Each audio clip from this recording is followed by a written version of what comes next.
Hey everyone, Mario Martinez Jr., host of Selling with Social. And today I'm excited to bring you this special, unique podcast. What you're going to hear today is actually a recording of me speaking to the Vice President of Inside Sales Labs at InsideSales.com, Gabe Larson, on his podcast called Playmaker Podcast. And this is all about the digital sales revolution, what it is, what it isn't, the difference between leveraging that versus traditional methodologies and or social selling methodologies, and how you actually bring this world together to help you drive more sales. So I'm very excited to bring this podcast to you. I enjoyed the podcast so much that I decided to bring this to all of my listeners so that you can hear me talk with Gabe Larson on the Playmaker Podcast. So enjoy this episode of Selling with Social, and I can't wait to get your feedback. Thanks so much for joining me on Selling with Social. Take a listen.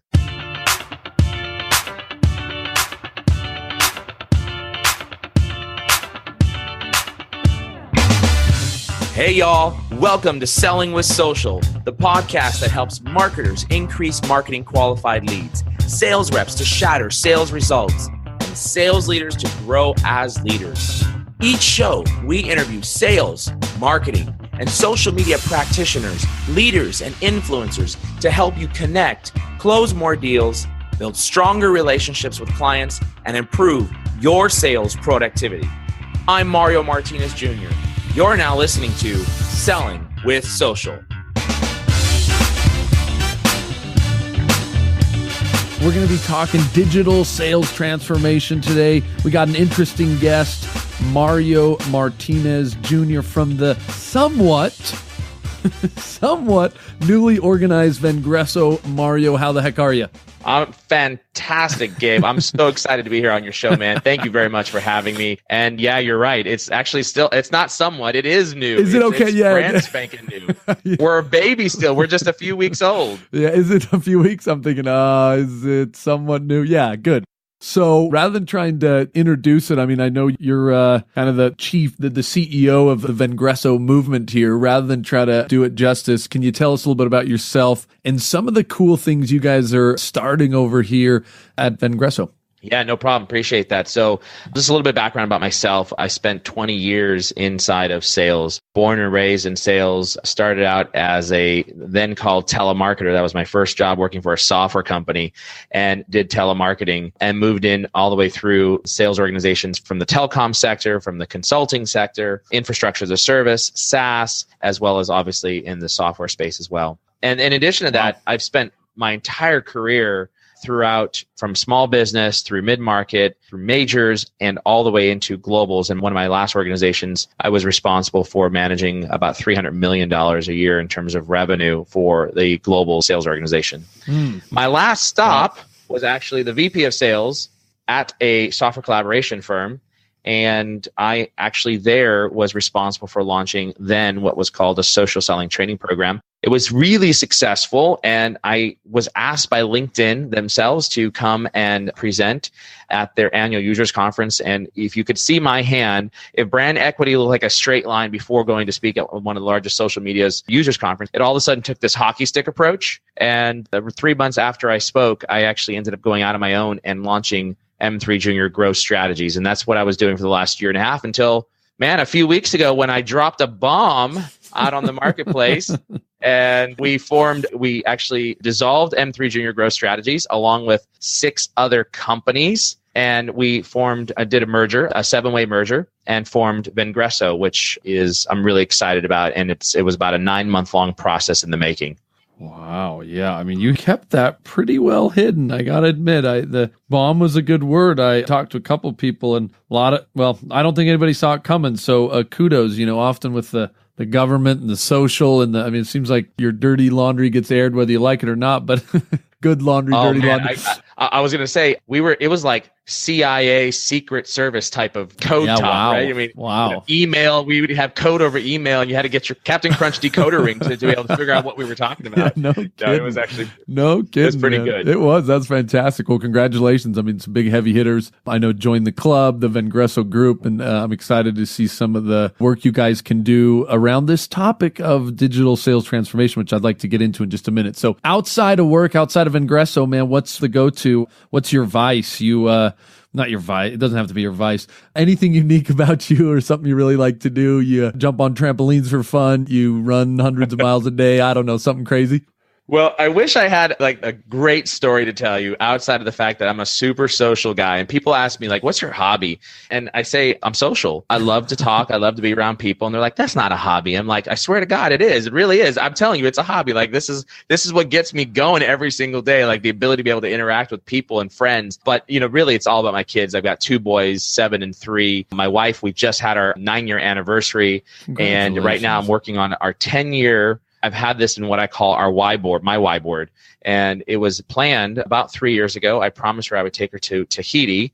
So for between now and the next 320 some odd days whatever many days we've got left before our anniversary, I am working to save up a buttload of cash to start going to Tahiti as our first exotic location in 20. Good. Now, why Tahiti? Why not, why Bora Bora? Why not Hawaii, the Maldives? What's with Tahiti? Well, first off, I will say there is no place on the planet on Earth that is as beautiful as Tahiti. Is that right? I've never been. I've been there before. And secondly, the reason why Tahiti is because I was previously married and I took my first wife there to Tahiti, and I have to make sure that I take my most amazing wife there, and because there's no way that I could live that one down. So that is the reason why. Yeah, I get it. Okay, that's making a lot more sense. My mom and dad. My dad lived there for a little while in Tahiti and took my mom back. Pictures looked amazing, man. I'm jealous. I've got, did you say 2 boys, 2 kids? What was it? Boy and 2 girl? boys. 2 boys. Yeah, see, I've got the 3 boys and we're going to venture out. We're going camping tonight. I mean, camping, it's just 20-minute drive up in the mountains here, but being a dad. I don't know how you do it. I stopped after 2. I'm done. I'm literally done. We can't handle it anymore. Honestly, but 3, yeah. I don't even know how my mom did it. She had 5 of us. It's impossible. You go crazy. It is, man. Honestly, it's funny. You talk about it and sometimes people laugh, but the 3rd one is like, holy smokes. Wow. Yeah. Wow. Yeah. Anyways, so let's get into this topic at hand. I mean, one of the things I wanted to hit on is this word of digital sales transformation. I mean, I've heard it. I talked to a quote unquote social selling thought leader, and let's say he or she, so that we don't give it away, said, yeah, I'm trying to move away from social selling. I'm trying to get into digital sales. And, we talked through that a little bit. It's being talked, but I don't know if we know what it is. Can you talk a little bit about what it is and how you guys are viewing that topic? Yeah, for sure. Well, first off, I mean, from a marketing perspective and from a pure accolades perspective, when we launched Vengreso, I will tell you that the hardest thing people ask me, what's the hardest thing I've ever done in business? And I said it was launching my own company and proving to myself that I could live off of 100% commissions and continue to support my lifestyle. But then if you had asked me, what's the hardest thing you've ever done as of 3 weeks ago, I would say it was integrating 7 different companies into one. Wow. But it has been no easy task. It is the hardest thing I've ever done in my life. And especially because you've got, all of these digital sales or content marketing influencers that have all come under one umbrella that had their own individual successful businesses. So first off, who is Vengreso? There's a couple things about us. We are the largest full spectrum digital sales service provider. We also happen to be now the largest social selling training company that's out there as well. And you're right. This term, social selling, we knew that from a marketplace perspective that social selling is, in my opinion, going to be a dead term in 1 year maximum. What? Wait, did you just say social selling dead? I gotta throw some tomatoes at you, just like I got some tomatoes thrown at me. So give us I didn't mean to interrupt. Keep going. I want to hear this answer to this one. No, all good. Now let me clarify here. It'll be a dead term. I know that's a fair. Dead term. But it does not mean that the methodology by which you're actually engaging with your clients is dead, right? So this is where I think a lot of organizations struggle. Is this term called social selling. There was a lot of hype that's been wrapped around social selling, that it's the end all be all. And when I came to the marketplace a year and a half ago under my old company brand, I came from the VP of sales, that having lived, breathed, and died sales for my entire career, that there was no way at all that I would ever walk into a VP of sales office and or above, and I hosted over 250 executive meetings in 2016, that I would ever walk in their office or ever publish a piece of content that said the cold call is dead or that the email is ineffective and that you need to leverage social selling to be able to connect fully and 100% with your buyer. That is a fallacy. That is what I mean when we talk about social selling will eventually die, because what's happening in the marketplace is that people are realizing that our buyers are wanting to engage in the way they want to engage. That might be through email, that might be through a phone call, that might be through social networks, that might be through video, that might be through text messaging. And if you look at any one of those elements, with the exception of the phone call, that's what we consider the digital sales engagement, right? It is not just on social networks. So I hate that using the term social selling, although we are the largest social selling training company. When you look at that, it's so myopic and it narrows you down that it does not speak to what really is going to happen. And that's why I said in 1 to 2 years, social selling will be dead, because really salespeople will just engage with a buyer in the way that the buyer wants to engage, which can and will include social networks, but it also can and will include text messaging and email and or phone, right? And so I've got some great stories which we'll talk about later on in terms of how we actually sell our deals and all the different channels that we engage in. So digital sales transformation is really all about the alignment between sales and marketing. You cannot teach your salespeople the right mindset, the right skill set, and how to leverage the right tool set unless you've got sales and marketing aligned. And that's why we brought in the content marketing agency, which is now headed up by our CMO, Bernie Borges, into Vengreso, because I realized that as a social selling training organization, which I was in just 3 weeks ago, right, that I didn't have that ability to be able to help marketing align content strategy to the actual buyer's journey. And that was a key ask of many of our organizations, is to help create that alignment and bridge the gap. I didn't have that. And that is why if there's an organization that's going to be out there, so we have peers and competitors that are out there that are just social selling training, right, they will die. They will die because they are only mapping to one element, and that is training salespeople. But if you cannot help with the strategy piece, the alignment between sales and marketing, specifically through content and social strategy, you're going to fail with the sales team because that's got to be there.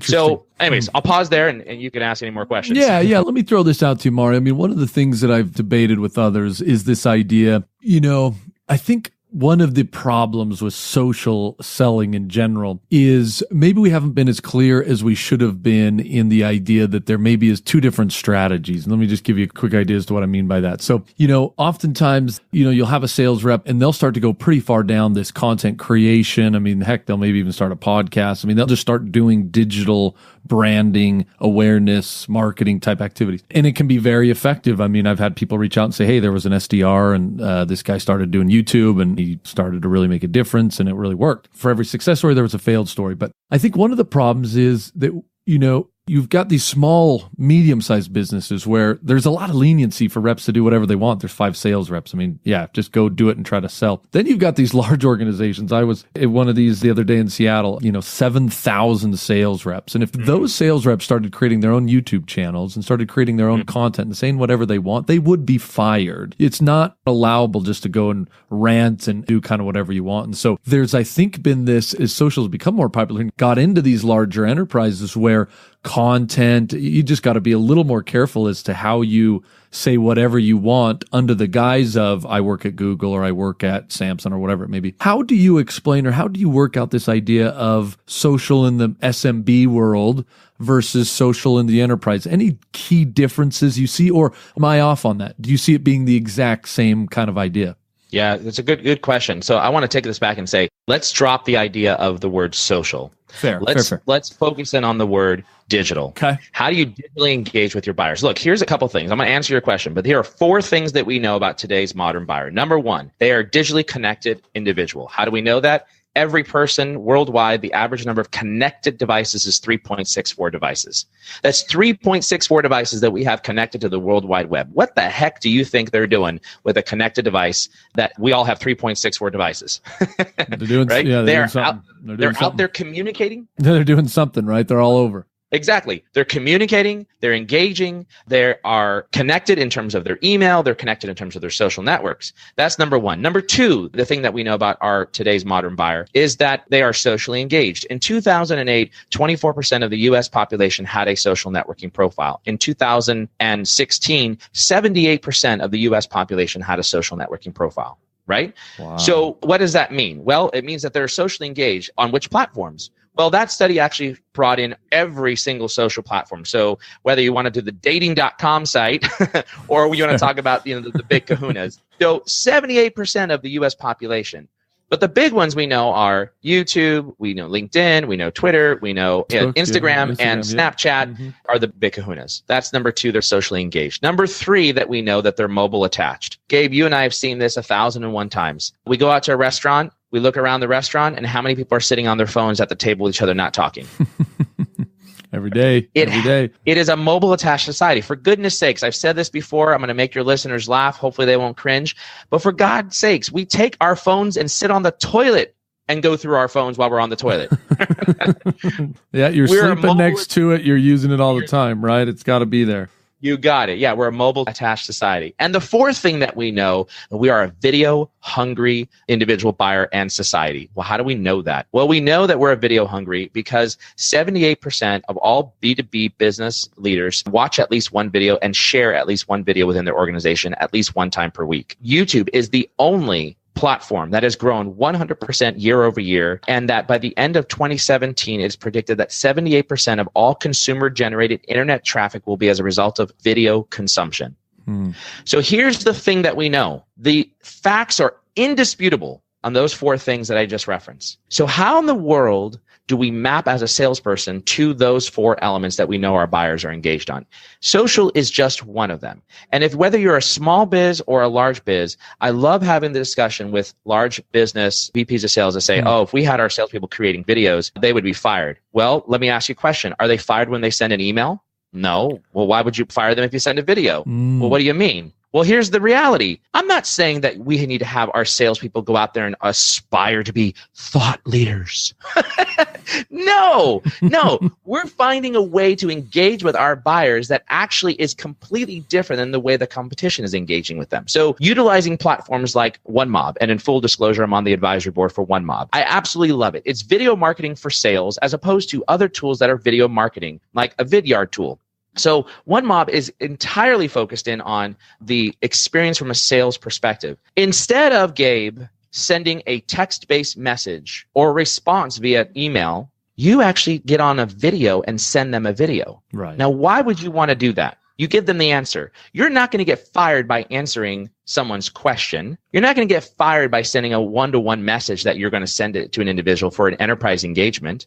Why would you want to do that? Well, number one, you don't get video in your inbox very often. Number two, we know that the engagement rate increases between 19 and 96%. 19 to 96% than a text-based email. So the odds of being able to get into someone's box and actually get them engaged is way higher. So whether you're a small, medium-sized business or whether you're a large business organization with 7,000 reps, there is no way that any leader, any HR, any legal person can tell me that they will fire somebody for responding back to their customer or fire them for actually sending a prospecting video, which is the same thing they would say on a phone call or the same thing they would say on an email. So video is here, and that's where we need to focus on. We don't want sales reps to, look, if they become a thought leader and that happens, fantastic, great, but they shouldn't be aspiring to become a thought leader in their industry. They should have an opinion and a voice, and they should be basing it based upon the normal sales process that they do today, but utilizing video as a different methodology to engage. Does that make sense? No, it absolutely does. It absolutely does. And I love the idea of the video and the email. So it sounds like, I mean, certainly you want to take it, and I think that's an appropriate conversation. You take it away from just social and you bring it into digital, and it opens up a conversation as to how do we digitally interact. It is such a different conversation just by changing that word from social to digital, and it brings in the marketing and the sales team together. Where do you feel like that line is? Do you feel like there is a line between marketing and sales? Like marketing should own, more of this and sales should own more of that? Or are you okay to have, the sales be the kind of the new CEO of their territory and do a lot more quote unquote marketing or generally marketing activities? Yeah. So I have a saying, and it is the modern buyer requires a modern seller. Now, what the heck does that mean? Well, first of all, the way that you used to engage with your buyers and the way that we grew up, I'm 40 years old and I've been in sales for 20 years. And the way you and I always grew up in selling, we cut our chops in doing sales the way we always did, which was a traditional methodology of the cold call, email blast, ask for referral, networking events, right? Sure.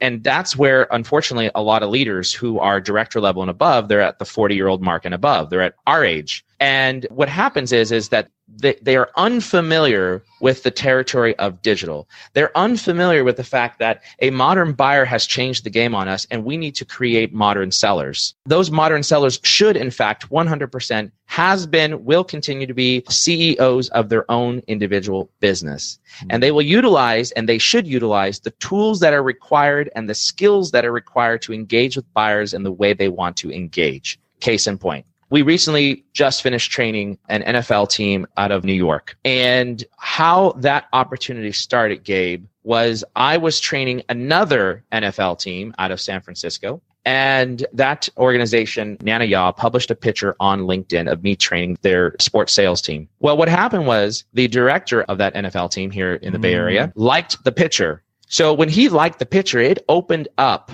that picture to his network, of which the VP of sales out in New York for the NFL team saw it and liked the picture as well. Now, what did he do? He actually went to my LinkedIn profile. Once I saw that he not only liked it, because I mine all the people who like and see if they're a targeted audience, then I see if they viewed my profile. Because if I can see that, now I know that I've got the ability to create engagement. So what did I do? What I first did was what I know I do best, which is connect with an individual based upon the fact that he already engaged with me by looking at my profile. The moment that I connected, he replied back saying, yeah, I'd love to connect with you. And by the way, I'm curious to see what you did with the other NFL sports team.